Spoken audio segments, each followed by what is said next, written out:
Hello, welcome back. This is Unit 1, Lesson 2 from your Unit 1 Matter and Energy notes. And I have a joke for you. Hopefully you'll find it funny, David. Why don't sharks swim in salt water? I don't know. Why don't sharks swim in salt water? Because pepper water makes them sneeze. Ha ha ha. Anyway, on that note, you learned today in class how to do unit conversions using a number line. And if that method is good for you, then great. I'd like you to finish the 6 problems up using that method. However, a more advanced method that's more mathematical and you will use in physics and in life outside of high school that you can use to do unit conversions is something called dimensional analysis. And the number line method is good, but it really only works if you're converting between the metric system. The benefit of using dimensional analysis is you can convert anything using dimensional analysis. It doesn't just have to be the metric system. So today I'm going to walk you through real quick how to do dimensional analysis. And you can choose. When it comes time to do your practice problems, you can certainly choose which method you'd like to use. So doing dimensional analysis really involves setting up proportions. And I have a couple examples here just to give you a real life example of how we'll do proportions. It says, how many eggs are there if you have 4.3 dozen? Okay, so what you're given here is 4.3 dozen eggs. And they want to know how many eggs. So what you need in order to determine that is a conversion factor. You need to know the relationship between a dozen and eggs. And I think most of you know that a dozen eggs is 12. So we're going to use our relationship that we know here in order to make this conversion. Now, when you're doing dimensional analysis, the unit that you want to get rid of should go on bottom. Okay?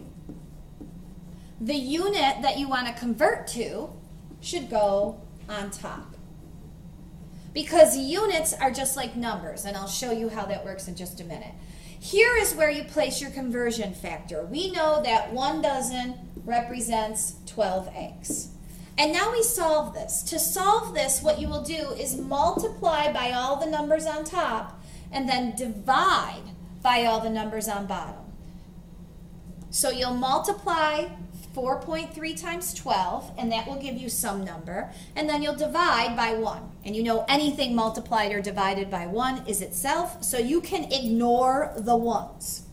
So you are going to take, right now in your calculator, you're going to take 4.3 and multiply it by 12, and you should get 51.6, and then if you divide that by 1, you get the same thing, 51.6. So our answer is 51.6, okay? And our unit, if you think of the unit now, units do the same thing as numbers. So when you multiply the top, you'd have dozen times eggs. They're not the same thing, so they don't combine. And then you divide by dozen, and dozens cancel out, and you're left with your eggs, okay? So that's a real life example of what we're going to be doing with measurements and our conversions. Okay? The way your table is set up, and you're going to need that reference table C that you saw in the last video, is that the 1, you know, here we put the 1 with a dozen. Where we put the 1 always goes with the prefix, never the base unit. So the 2-letter symbol always gets the 1.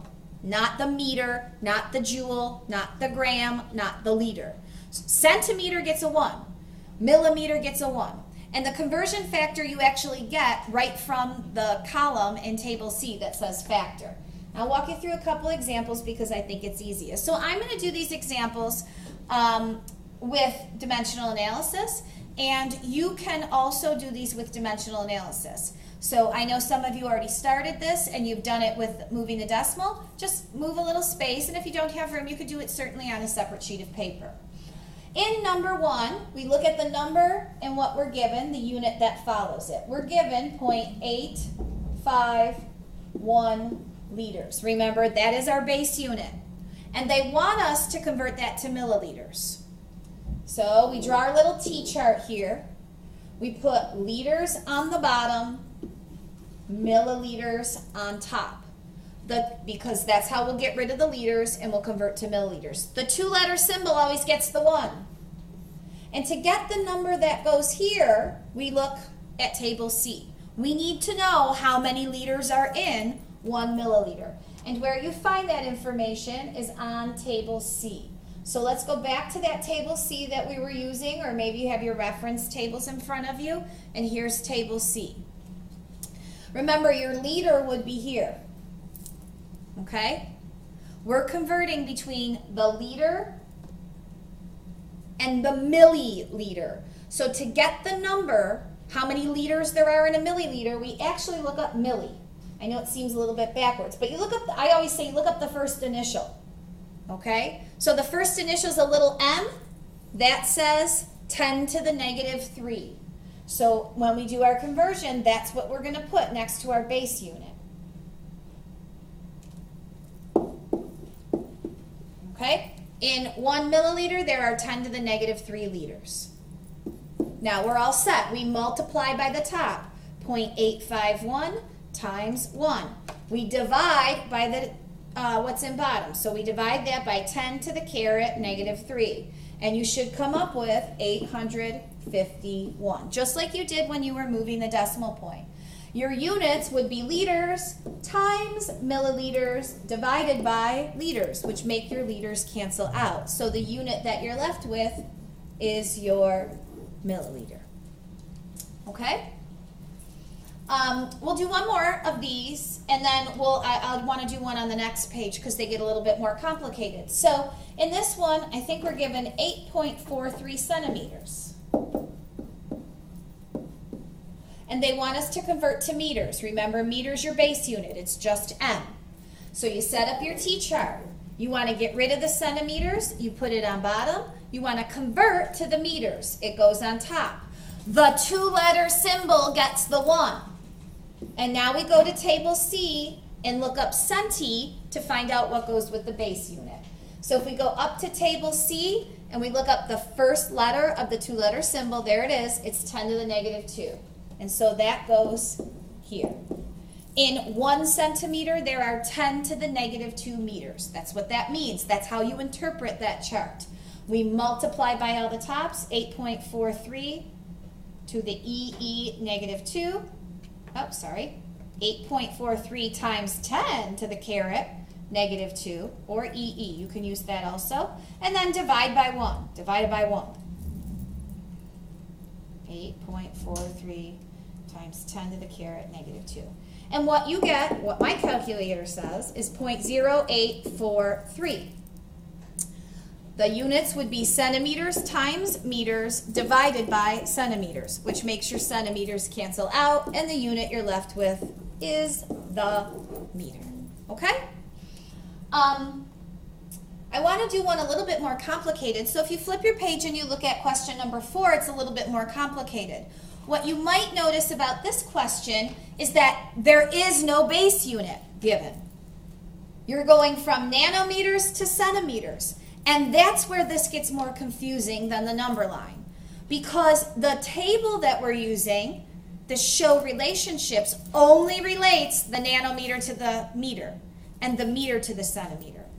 So if no base unit is given or asked, it's really a two-step problem.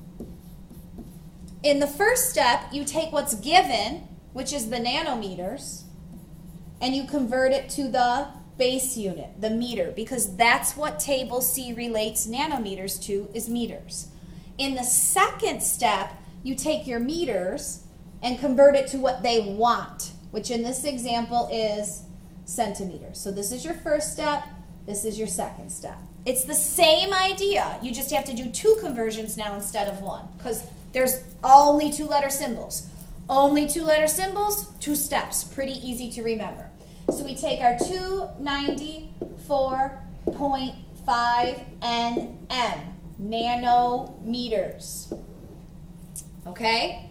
We want to get rid of the nanometers. We put it on bottom. Do not put centimeters on top. You will never have two-letter symbols on top of each other. So you're always going to go to the base unit. The two-letter symbol gets a 1, and we need to know how many nanometers there are in a meter. Here's nano, it's 10 to the negative 9th. So we put our 10 to the negative 9th meters there with our nanometers. You can stop here, or you can just keep going. We know there's a second step, so make a second T-chart. This time, we want to get rid of the meter. We put it on bottom. We want to convert to the centimeter. It goes on top. Two-letter symbol gets the 1, and I look up the first letter here to find out what goes here. And if you look up little c, you should notice that it's 10 to the negative 2. Now, it's one more step. You still multiply it by all the tops. So 294.5 times 10 to the caret negative 9th times 1 equals, okay? And now divide by what's on bottom. So you have your number. It should be 2.94 to the exponent negative 7. So now we're going to take that and we're going to divide it by 1 because 1 is in the denominator. Hit equals. Then you're going to hit divided by again, divided by 10 to the caret negative 2. And you get something, mine says 2.945 times 10 to the negative 5th. Or it might just say E negative 5. You need to know that E is the same as times 10. And again, your units, your meters cancel out, your nanometers cancel out. What you're left with are centimeters. So your job tonight to prove that you know how to do unit conversions is to finish up these 6 unit conversions any way you want. You want to use the number line method, great. You want to use the dimensional analysis method, that's fine too. And I'm going to add on 2 more that I'd like you to bring on a sheet of paper as your entrance slip into class. So these are the 2 unit conversions I'd like you to bring.